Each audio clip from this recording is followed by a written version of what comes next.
Alors moi, mon pire souvenir, c'est la dernière inspection. La dernière inspection, pour moi, elle était horrible. Alors pourtant, on en a eu des inspections auparavant, mais ça allait. Mais la dernière inspection, pour moi, elle était horrible parce qu'en fait, on dégradait l'image des enfants.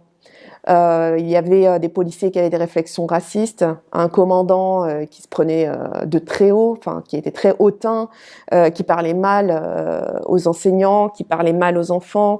Enfin voilà, on s'est retrouvés vraiment dans un cas de figure où en fait on avait l'impression de pas forcément être traités comme des humains.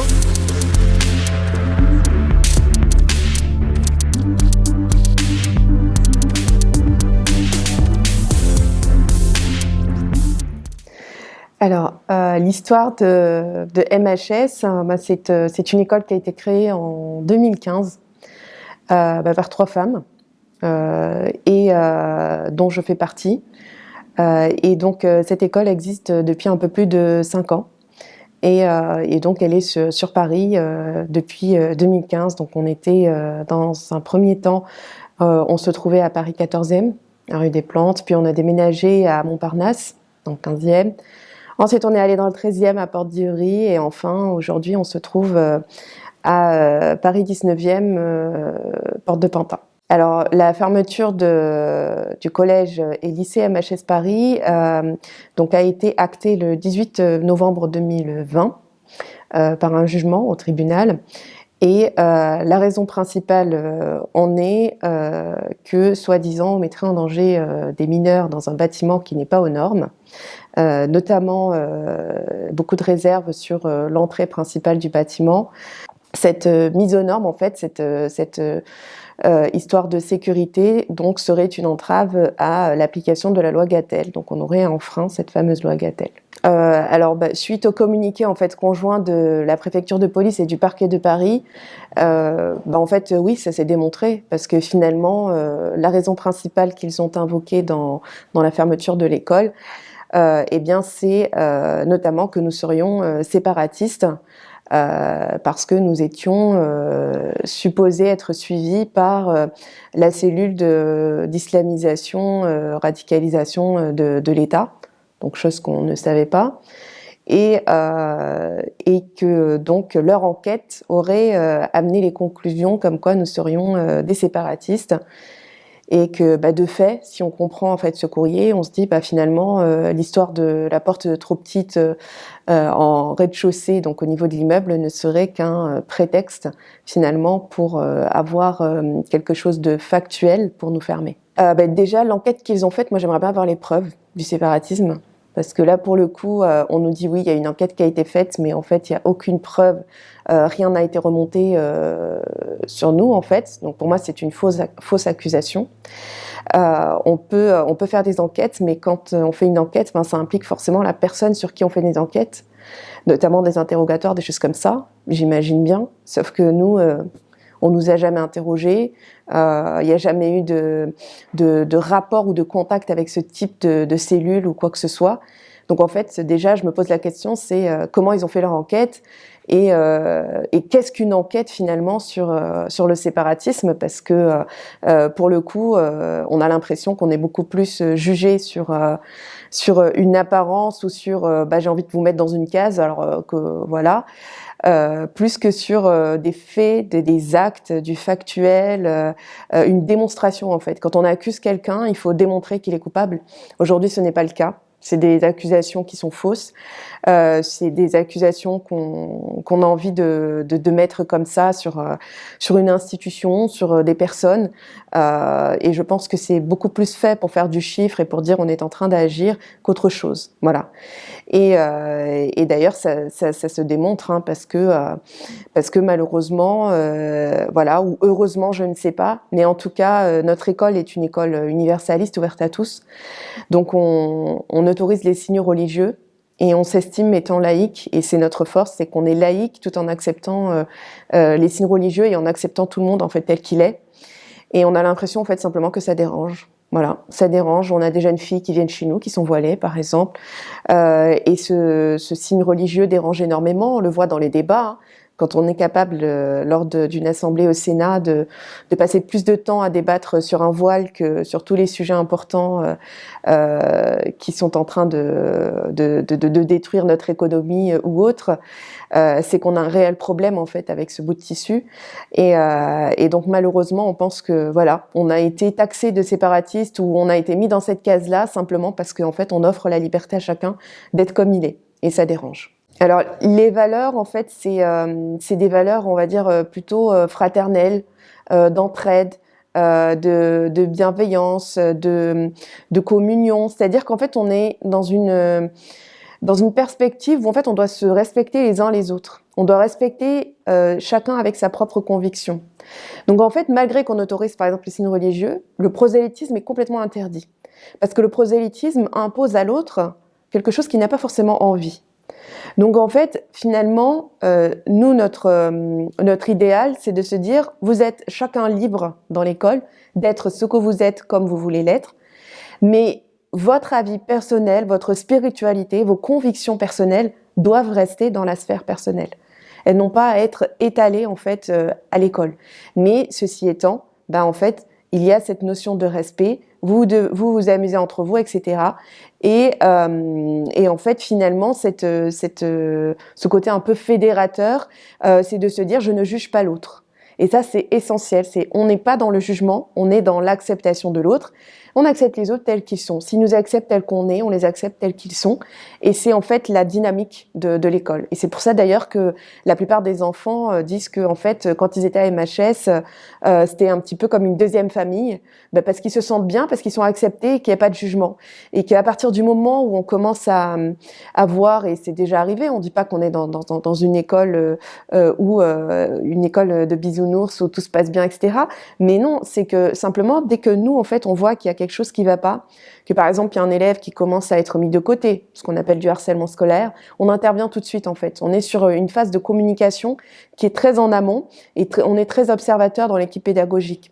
Donc, ces observations-là nous permettent, en fait, de parer et de bloquer très rapidement des éventuels harcèlements et de mettre, en fait, les enfants en communication. Et donc d'enclencher ce système d'acceptation de l'autre, ce qui permet en fait à chacun de se sentir bien et de finalement d'être épanoui au point où on avait des élèves qui par exemple étaient harcelés dans d'autres établissements où quand ils sont à MHS, en fait ils se sentent super bien comme chez eux et ils reprennent confiance en eux, ils deviennent épanouis parce que justement ils n'ont plus affaire en fait à ce type de méthode où en fait on les considère presque comme des pions et puis on s'en fiche et puis chacun sa vie et puis ça fait partie de l'adolescence.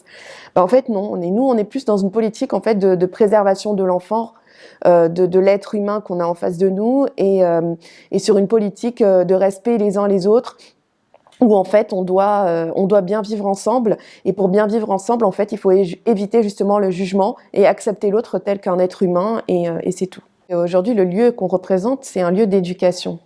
Et que l'éducation, l'instruction doit être accessible à tous.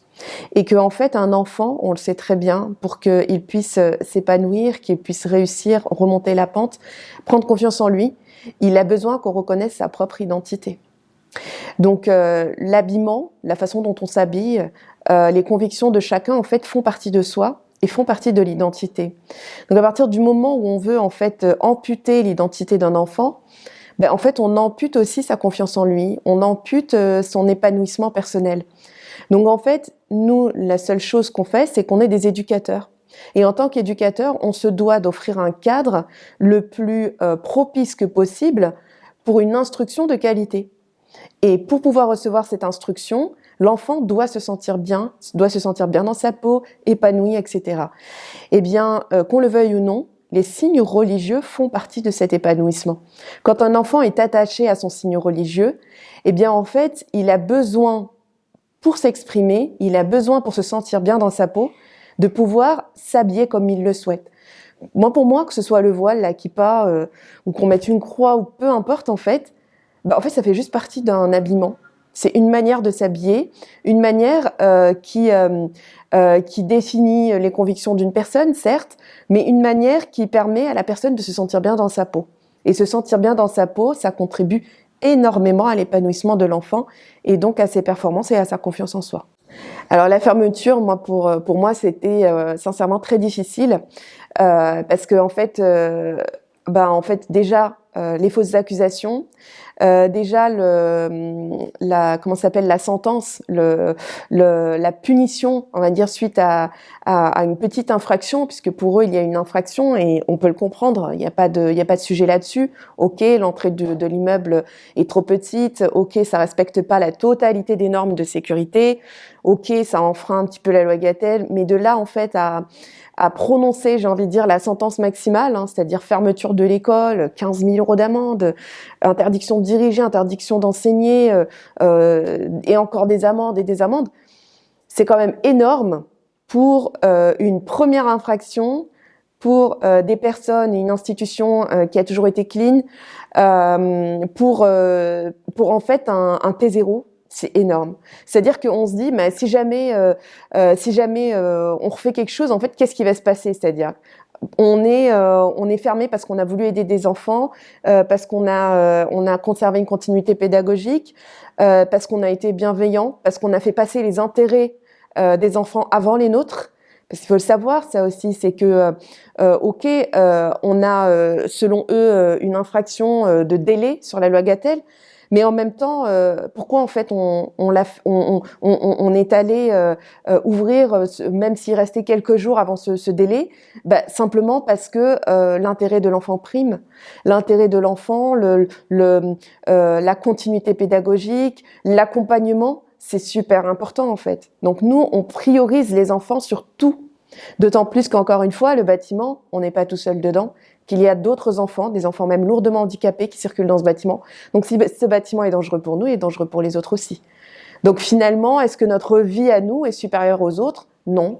Ce n'est pas du tout dans notre idéal. Et non, notre vie n'est pas supérieure aux autres. Donc si ce bâtiment est dangereux, il est dangereux pour tout le monde. Donc a priori, tous les autres enfants ne devraient pas circuler dans ce bâtiment s'il est jugé dangereux, ce qui n'est pas le cas aujourd'hui. Alors, par rapport en fait justement à l'évolution des élèves dans l'école, je dirais en fait qu'on est plutôt content parce que finalement on reçoit des élèves un peu de partout de l'Île-de-France et des élèves qui parfois viennent de loin, c'est-à-dire que le niveau est pas topissime, beaucoup de difficultés, des lacunes, vraiment comment dire, des choses difficiles, on va dire, pour rebondir. Et là où on est super content, je vais raconter par exemple l'histoire de la promo 2019. C'est que en fait on avait des élèves donc qui ont intégré MHS à partir de la classe de seconde, puisque à partir de là en fait on avait des élèves qui n'avaient pas forcément un niveau exceptionnel, qui avaient énormément de lacunes, et en fait on avait une classe, on va dire, de niveau plutôt bas, voilà, plutôt bas. C'était vraiment un niveau assez, quelques élèves qui se démarquent, mais très peu. Et donc en fait, ce petit groupe, en fait, on l'a amené jusqu'en terminale, jusqu'au bac, et on s'est rendu compte en fait de la progression qu'ils ont eue. Alors tant au niveau du comportement, puisqu'on avait aussi au départ des petits problèmes de comportement, qu'au niveau de la langue française, donc la maîtrise de la manipulation des écrits, bien évidemment, parce qu'elle parlait très bien français, mais je parle plutôt de l'écrit, tant au niveau des sciences, des mathématiques ou de la physique, où il y avait au départ vraiment énormément de lacunes qui étaient liées en fait au collège. Et donc ces élèves-là, qui sont des élèves qui n'avaient pas forcément des facilités au départ, se sont retrouvés à passer le bac sur Paris et mélangés à d'autres camarades dans des jurys qui sont quand même assez élevés en termes d'exigence, et de niveau. Et donc on s'est retrouvés quand même avec un pourcentage de réussite sur cette promo-là à 80%, un pourcentage qui n'était pas forcément espéré, parce qu'on a des élèves qui venaient vraiment de loin, voilà.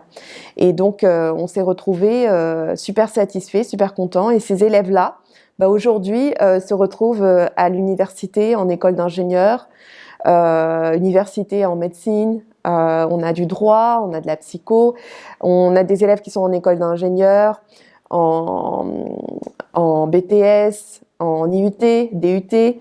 Donc finalement, voilà, c'est des élèves qui ont réussi à rebondir malgré leurs lacunes, leurs difficultés. Et c'est une fierté en fait. C'est vraiment une fierté et c'est ce qu'on s'apprêtait à faire avec toutes les autres promotions. Et c'est pour ça d'ailleurs qu'à MHS, dans la sélection des élèves, on table beaucoup en fait sur la motivation, la volonté. Et puis en fait on juge pas un enfant uniquement sur ses bulletins, sur ses notes. Parce que on aurait sans doute perdu la moitié de la première promo dont je viens de vous parler si on s'était basé uniquement sur les notes et les bulletins. Eh bien, en fait, on se serait dit, mais de toute façon, c'est des incapables, vu leurs notes, ils n'iront pas bien loin, donc on peut rien en faire. Alors qu'en réalité, pas du tout. Si on accompagne des enfants, qu'on les pousse, qu'on leur fait reprendre confiance en eux, qu'on est derrière eux, à leur écoute, eh bien, en fait, on révèle des talents et ça s'est démontré. Alors, plus beau souvenir, en fait, j'en ai beaucoup. J'ai beaucoup de beaux souvenirs et c'est vrai que les souvenirs les plus marquants, souvent, c'est attaché à l'amusement. Donc, ce sont les week-ends d'intégration.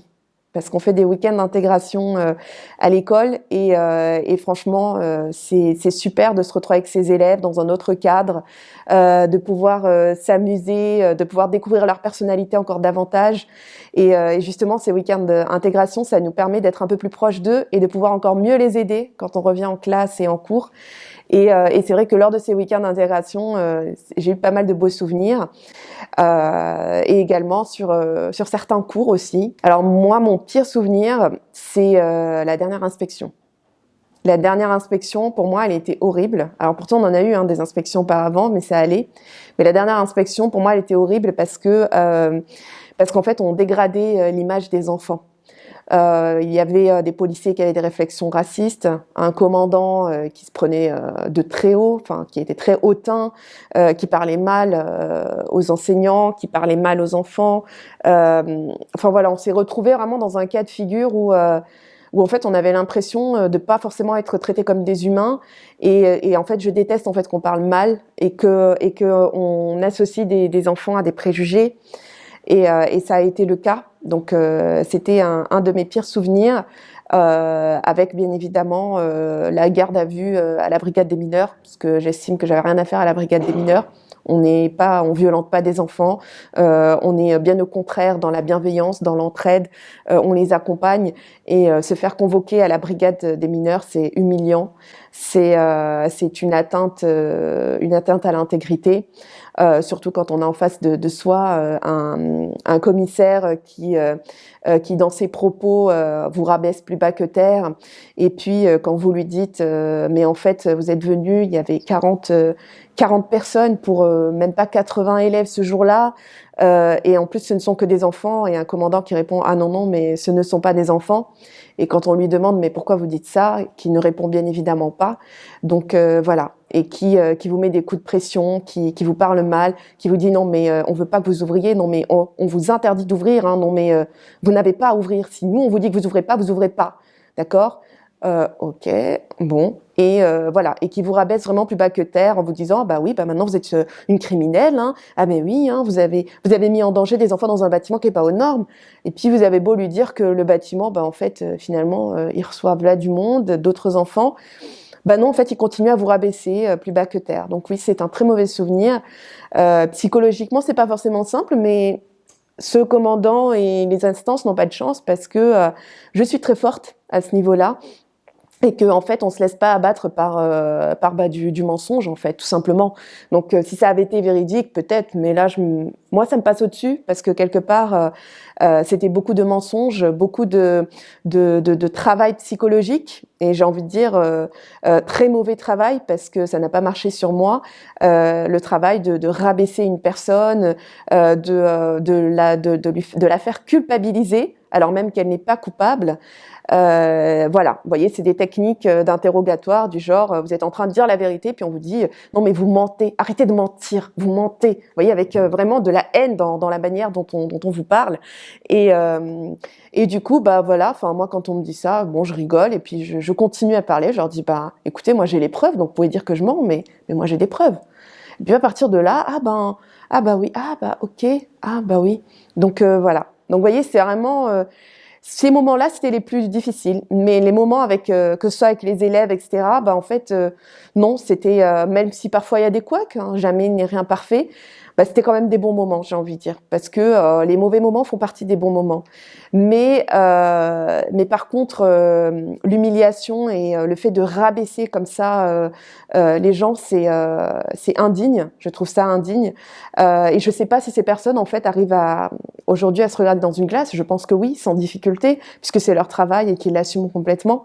Mais quand, en fait, on met plus bas que terre des enfants et en fait, j'ai envie de dire, quand on dit ce ne sont pas des enfants, c'est une technique de déshumanisation, en fait. On a des êtres humains en face de nous, mais on dit que, en fait, ce ne sont pas des enfants. Ça permet de déshumaniser, de prendre de la hauteur et de se dire, bon, c'est du bétail, donc je traite comme je peux, et puis basta. Et je trouve ça horrible, en fait, parce que ça ramène à la condition humaine, et encore plus dans un pays des droits de l'homme, qu'est la France, un pays développé où on devrait, en fait, chacun pouvoir évoluer de manière humaine et avec dignité.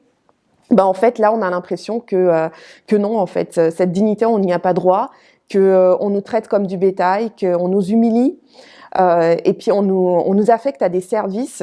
Encore une fois, la brigade des mineurs, c'est quand même un service où circulent des violeurs, des tueurs d'enfants, des personnes qui sont horribles, en fait, avec des enfants, qui fracassent des enfants, voilà. Et en fait, on nous met dans cette case-là, on nous assimile à ces gens-là. Et ça, c'est horrible. Malgré que je sois très forte psychologiquement, encore une fois, mais oui, il y a un traumatisme qui reste parce que en fait, quand on se bat, bien au contraire, pour l'intérêt de l'enfant, qu'on met toujours les enfants au-dessus en termes d'intérêt, qu'on est dans la bienveillance, dans l'accompagnement, et qu'en fait, on nous met au statut de criminel. Simplement parce qu'on a envie de faire du chiffre, parce qu'aujourd'hui, il faut pas se leurrer. Hein. L'histoire, c'est je m'appelle un tel, je suis ministre de ceci, de cela, et puis aujourd'hui, j'ai besoin de faire du chiffre. Donc, vous rayez, vous faites ce qu'il y a à faire, mais je veux du chiffre. Voilà.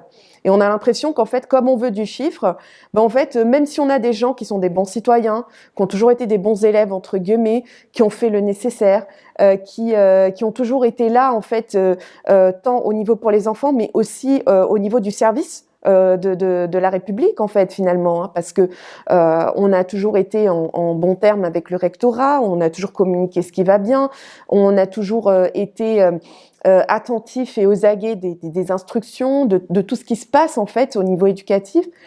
Et puis comme ça, du jour au lendemain, en fait, on a envie de vous mettre dans une case parce que vous donnez l'opportunité à des enfants d'étudier dans un cadre bienveillant et on vous assimile à des criminels. Et ça, c'est horrible. Franchement, oui, c'est un traumatisme, c'est un énorme traumatisme, tant au niveau des inspections, mais au niveau des interrogatoires, au niveau de la brigade des mineurs, où bien, bien évidemment, j'ai passé des semaines et des semaines en insomnie, où je dormais pas, etc., où je faisais même des cauchemars. C'est-à-dire que quand vous arrivez, vous voyez cette plaque brigade des mineurs, vous y associez en fait toutes les horreurs qui peuvent circuler dans ce commissariat, et au final, on en fait des cauchemars. On se rend pas compte en fait comment un service, une chose, un interrogatoire peut impacter en fait sur le bien-être d'une personne. Et là, ça a impacté parce qu'en fait, on peut pas s'imaginer ça. Voilà. Moi déjà, ne serait-ce que honnêtement, déjà quand je vois, ne serait-ce que quelqu'un mettre une baffe à son enfant, déjà moi ça m'horripile en fait, ça me rend dingue. On frappe pas un enfant en fait. Déjà, ne serait-ce que ça me rend folle. Alors, imaginez de se dire, j'arrive dans un service où sont traités des dossiers de violeurs, de tueurs, de massacreurs d'enfants. Psychologiquement, c'est très, très dur. Parce qu'on se dit, on nous a quand même humiliés au point de nous associer au pire des êtres humains que cette terre puisse porter, en fait.